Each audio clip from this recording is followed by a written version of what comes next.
y'all, hey, it's everybody's favorite everything, SJ Stevens. Y'all, we are back for another day of 31 Days of SJ. I'm gonna try to keep this one a little bit quicker. I say that and it never works. But so the question that I got today, because one thing y'all gonna do is slide in my inbox and leave a question or a comment. And again, part of my transparency throughout this process is to respond to those that do not affect the people involved. Again, I am never going to confirm or deny a person. I'm never going to confirm or deny anything that would directly impact somebody else who has not chosen to tell their story. I don't mind telling it. It's my story, it's my testimony. At the end of this, when I pop out with a husband, I will be glad to go back and be like, look, remember this experiment I did?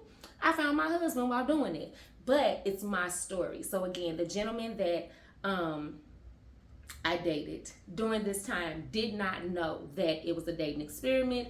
They did not know that I would be talking about it. So therefore, I will not be confirming or denying certain things. So y'all can knock it off with that. But somebody asked me, did I feel like as a 44-year-old woman doing a dating experiment was like a form of desperation? Or to be more specific, how desperate do you have to be to do a dating experiment at your age?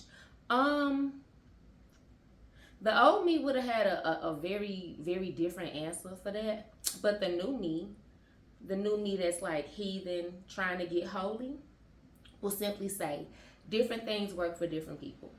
Um, I did not see anything wrong with what I'm doing because I know what my end goal is.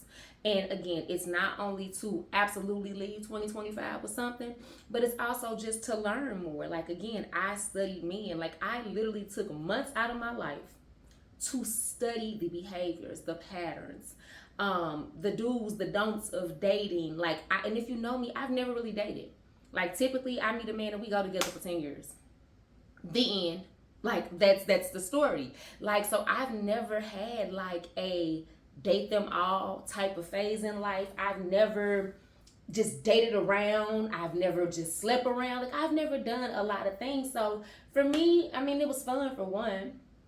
For two, nobody was hurt because nobody should have been attached to me because I didn't do anything to attach them to me. It was dates. And I had fun. Like, I have been to some of the dopest places in Charlotte. I have been to places that I never knew existed. I have been on dates to places that I cannot afford myself. I mean, it has been a really, really, really good time. So I don't see anything wrong with it. But I will say this, I do believe there is a difference between being desperate and just doing anything and then just simply putting yourself in the position.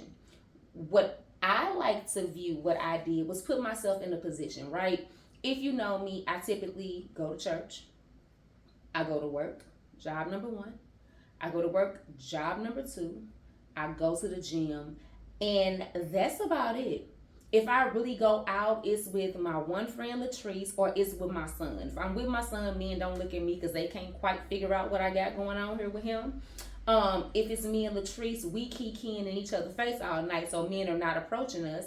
I it be men at church, but that's a different story. All of that to say, I don't really be in places where I make myself available to meet men. This I know. And so I just feel like in order to be found, I have to be in places to be found. So again, the dating apps. I've never been like a proponent of dating apps. However, it's 2025. Why not? They're out there. I mean, again, it's the same thing. To me, it's no different than meeting somebody in person. If you like them, cool. If you don't, that's also cool.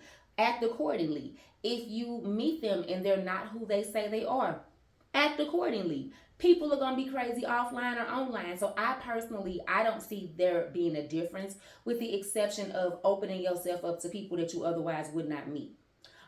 Me doing the different things on my lunch breaks or walking around through the area that I work in. Again, I'm just putting myself in a position to be found because most days for lunch, I could sit in my office through the whole hour and never leave. I will sit in my office for 9 hours a day. So again, short of somebody that works with me, which I prefer never to shit where I lay. Even though it is some fine men that I work with, y'all. Oof, Jesus. But it's not my preference. So again, outside of me putting myself in certain spaces, however am I gonna find somebody? So to answer the question, no, I do not think it was anything desperate about it.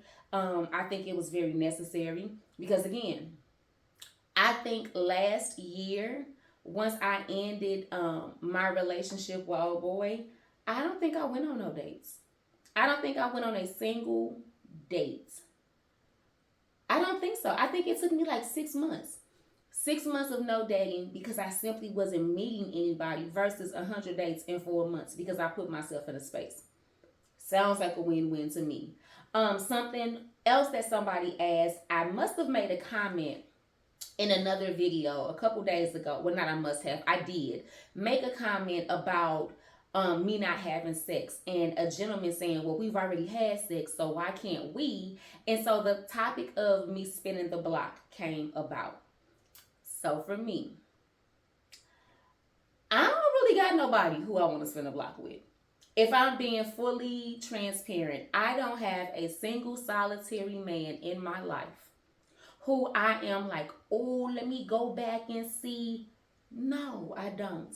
The only person that would possibly stand a chance would be my ex-husband, and he is either married or engaged now. So I would never disrespect his union or his wife or whatever the lady is. I just know that there is a lady. So he's the only person that, respectfully, he's the only person that I would ever reconsider. Everybody else is exactly who they are, and I am the type of person, sorry, that once you show me who you are, I cannot unsee it. So I think there's a difference between spinning a block and just repeating cycles, right? Spinning a block, okay, maybe something changed. Maybe, you grew up, I grew up. Just situations changed. Your money got better, my money got better. The kids are grown, so we're not worried about that type of stuff. There are absolutely instances where I think that people should spin the block. Not me, but people. The other side of that is simply repeating patterns out of habit.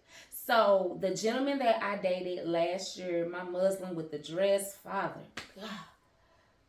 If you know anything about them Muslim men and them little dresses they be wearing, you know exactly what I'm talking about. You know exactly what I'm talking about. However, that young man, very, very good gentleman. We had a ball. My family loved him. He in fact was the first person that my family had met in years, like locked in with everybody. But his behavior has not changed. Because I've shown a picture of him, it's been long deleted. I will not go into the details because again, I'm not here to embarrass anybody. I'm not here to put anybody's business out there that they haven't already told. But I will say this. That young man has literally tried to get back with me literally since the day I ended our relationship. And the reason that I will not is not because I don't like him. I'm not in love with him or anything like that, but because he hasn't changed. Like, and as much as I want a husband, I could have married that man last year. Let's be clear. I can call that man today and go to DC and marry that man at the courthouse on Thursday. Like, again, for me, getting the husband is not the issue. Getting the nigga is not the issue. It's getting what I want and what I think I deserve. And with him, he is a nice guy. He is an ambitious guy. He is just not the guy for me. Nothing about him has changed. The very reasons that I broke up with him for last year are the very same things that he is doing this year. So for me to spin the block with him, it literally would just be me being re-attracted to the trauma. And I'm not interested. So I think that there's a difference. So that's why when, the gentleman was like, oh, well, we are ready. And I was like, go to hell, because I don't really love people. And no, I don't. I ain't even gonna hold you. I was gonna try to give this like eloquent and politically correct statement about it, but no, if you know me, I've always said I don't really love niggas and I do not refriend foes. Once you show me a genuine character flaw, it's nothing I can do with you. What would I ever do with that? Like, allow you to re-traumatize me? Allow you to hurt me again? Like, no. Like, no, I'm not interested. So, To wrap up, oh, I'm sorry. I forgot it was one more thing. I'm gonna have to start bringing cards out here so I can remember what I'm supposed to be talking about. Because as you can tell, I'm sure it is literally fly, just whatever comes up. It's based off of the questions that I got, but I don't like script anything. I feel like it's weird when you try to do that, but I do be wanting to remember certain things, so I'm gonna figure that part out. But closure. This came up in a random conversation. I don't believe in closure no more. That's why, because somebody said, you said you just block people, and that's why you give them, your business number, because then you just block them. And I don't believe in closure. I don't believe, like, if we went on one date, I don't think I really owe you an explanation. Like, oh boy that lived in a bando. Whatever would I have said to him? I like you, but your house trifling, so I'm not interested in dating you. That's mean. Or the alcoholic. I like you, but you drank the equivalent of like 8 drinks in 2 hours with no chicken or fish or cheese fries in a family friendly facility. You might be an alcoholic. I'm not interested. What? Like those things are mean. And do I think that ghosting people is mean too? I think it is, but I think that if there is no like deeper connection, you really shouldn't care. Like if I go out with somebody and I don't hear from them, I don't think anything about it. And I also think that I feel this way because I practice non-attached dating. Because there is no type of emotional connection, none whatsoever, until we like way further in this thing. So if you don't call me, I do not care. I just will continue to swipe on the app. Or I will continue to walk around uptown and collect these lawyers. Like, I don't know. Like, so closure for me, now if we've been in a long-term relationship or if we've been dealing for a while, then I think that closure may be necessary. It's not for me though. Because I can almost guarantee that whatever you are feeling, I'm probably feeling a version of it. You just pulling a trigger before I maybe had the courage or the guts to. So I don't need closure. I actually think that closure is like, it's like a scam. It's like an emotional power play. Like, I just need closure. I just need you to tell me why. And then the other person tells you why. And then that's never the end of it.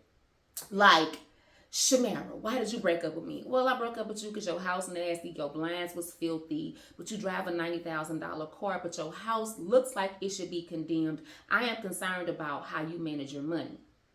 That's what I would say.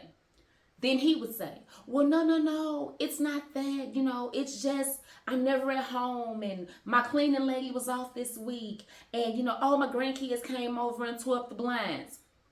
And then now I'm inclined to say, well, let me give you another chance. Let me see if maybe your house is clean the next time. What happens the next time? Maybe the house is clean, right? Maybe you did call somebody in to clean up. But what happens the third time? Your house is back nasty because you nasty. Because I use a cleaning service and my house is never nasty. And I hate cleaning up. Anybody that knows me know I don't even own them up. I'm not interested. But there's at no point in time you will come in my house and it smell like anything.